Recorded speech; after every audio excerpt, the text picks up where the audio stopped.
নতুন সরকারের মন্ত্রিপরিষদ কেমন হলো?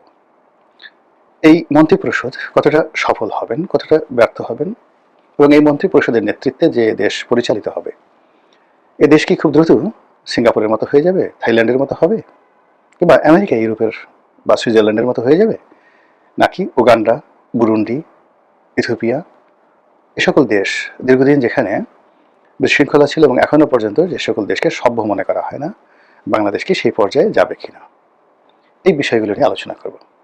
প্রথমত যারা মন্ত্রিপরিষদে স্থান পেয়েছেন সবাইকে স্বাগতম। বেশিরভাগ যারা মন্ত্রিপরিষদের সদস্য তাদের জড়িত জাতীয় রাজনীতির সঙ্গে সেই 2001 সন থেকে জড়িত। আর যেহেতু সংসদ সদস্য ছিলাম 2008 থেকে 2014 অবধি, ফলে রাষ্ট্র ক্ষমতা, প্রশাসন যন্ত্র সব জায়গা দেখা হয়ে গেছে।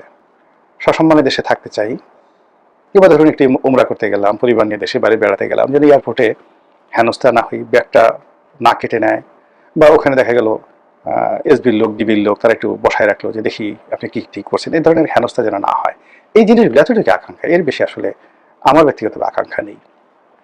ফলে অনায়াসে যে কোনো মানুষের সমালোচনা করতে পারি, আর অনায়াসে যে কোনো মানুষের প্রশংসা করতে পারি। তো সেই দিক থেকে নতুন যে মন্ত্রিপরিষদ, সেই মন্ত্রিপরিষদ নিয়ে যে মূল্যায়নগুলো করবো, সেই মূল্যায়নে আমার ব্যক্তিগত কোনো লোভ নেই, লালসা নেই, ব্যক্তিগত কোনো ক্রোধ নেই, কামনা নাই, বাসনা নেই, কারোর প্রতি কোনো ঈর্ষা নেই। নিরপেক্ষভাবে বলার চেষ্টা করব, আপনাদের ভালো লাগবে। এখানে যারা অন্তর্ভুক্ত হয়েছেন দুই গ্রুপ।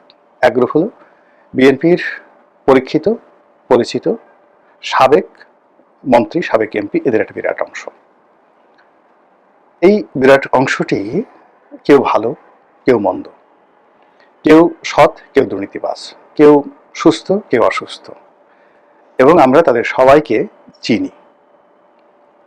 তারা কি করতে পারেন এবং অতীতে ক্ষমতা পেয়ে তারা কি করেছেন, ভালো না মন্দ, সেটা আমরা জানি। তো কাজেই সেদিক থেকে যারা পুরনো আছেন তাদের কাছে নতুন কোনো কিছু আশা করাটা আমার কাছে বুদ্ধিমানের মতো মনে হচ্ছে না। বরং যেটা হয় কি জানেন, মানুষ যারা ভালো কাজ করে তারা যে কোনো পরিস্থিতিতে ভালো কাজ করে, আর যখন মানুষ মন্দ কাজ করে, মন্দ কাজ করার পরে যখন মানুষ বিপদের মধ্যে পড়ে, বিপত্তির মধ্যে পড়ে, তখন সে তওবা করে, আল্লাহ তুমি আমাকে রক্ষা করে জীবনে আর এই কাজ করবো না। কিন্তু যেই মুহূর্তে তার বিপদ আল্লাহ উঠিয়ে নেন, তখন সে করে কি, আগে যে খারাপ কাজ করত তার চেয়ে বেশিভাবে খারাপ কাজ করে, আর যে সময়টিতে তার উপর দুর্ভোগ দুর্দশা ছিল, ওই সময়টিতে তার যে ক্ষতি হয়েছে তার দৃষ্টিতে সেই ক্ষতি পুষিয়ে নেওয়ার জন্য তারা আরো বেশি জুলুম অত্যাচার করে। এবং স্বয়ং আল্লাহ তাদের সম্পর্কে বলে যে এই লোকগুলো পশুর চেয়েও খারাপ। এবং তারা যখন বিপদে পড়ে আল্লাহ বলেন যে আমাকে তারা এমনভাবে ডাকে, এবং আমি যখন তাদের ডাকে সাড়া দেই, তাদের দুঃখগুলো মোচন করে দেই, পরে তারা এমন আচরণ করে মনে হয় যেন আমাকে কোনোদিন ডাকেইনি। তো বুঝতে পারছেন যে আমি কি ইন্ডিকেট করছি। অতীতের খারাপ মানুষগুলো যারা প্রমাণিত দুর্নীতিবাজ, প্রমাণিত জুলুমবাজ, অত্যাচারী, জালেম, জাহেল, এরা কোনো অবস্থাতেই ভালো হবে না। তাদের অন্তর সিল মারা।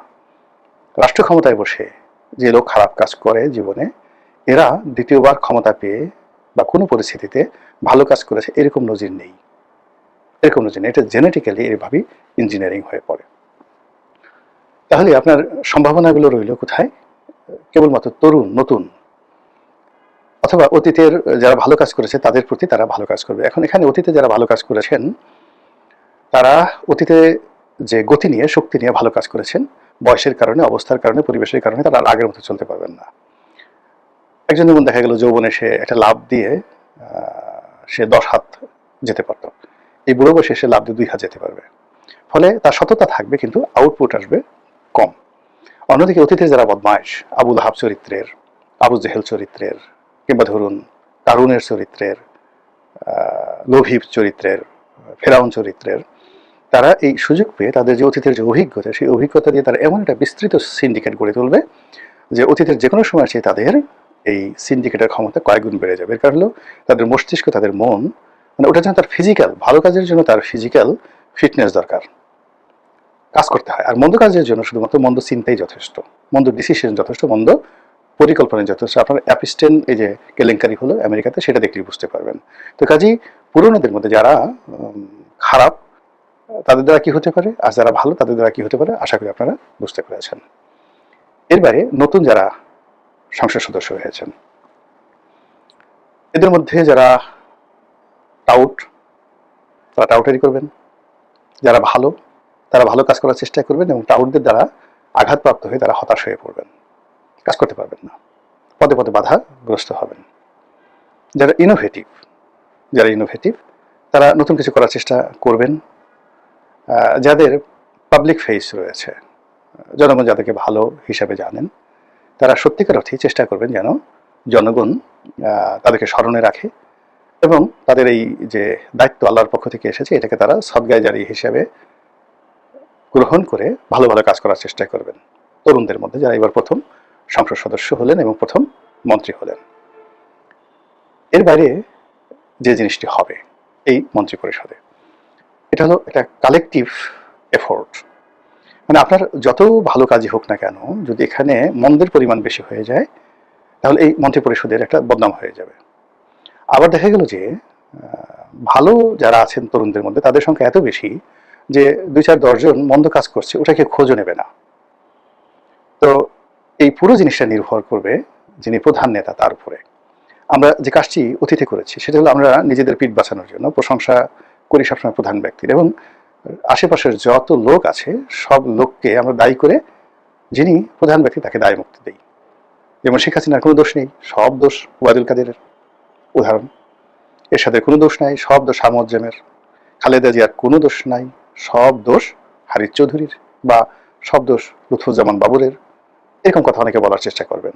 আবার এখন যারা আসছেন সব দোষ অমুকের তমুকের, লেদু গেদু ধলার, তারেক রহমান সাহেব নিষ্পাপ। এই যে আমাদের কথা বলার ধরন এবং প্রকৃতি, এর কারণে আমাদের পতন হয়, এর কারণে আমরা আগাতে পারি না। যখন সত্যিকার অর্থে আপনি যিনি দলের নেতা, পালের গোদা, তাকে পয়েন্ট আউট করে সত্য কথা বলতে না পারবেন, দৃঢ়তা দেখাতে না পারবেন, সাহস না থাকবে, ততক্ষণ পর্যন্ত খোদাই শক্তি, আল্লাহর যে রহমত বরকত আপনাকে কখনো স্পর্শ করবে না। আপনি জমানের সঙ্গে প্রতারণা করবেন, চিন্তা চেতনার সঙ্গে প্রতারণা করবেন, এবং এই সংখ্যা যদি দেশে বাড়তে থাকে ব্যাপক হারে, তাহলে সেই দেশের নেতৃত্ব, সঠিক নেতৃত্ব গড়ে ওঠে না। একজনের পর একজন খারাপ নেতৃত্ব আসতেই থাকে, উগান্ডার মতো।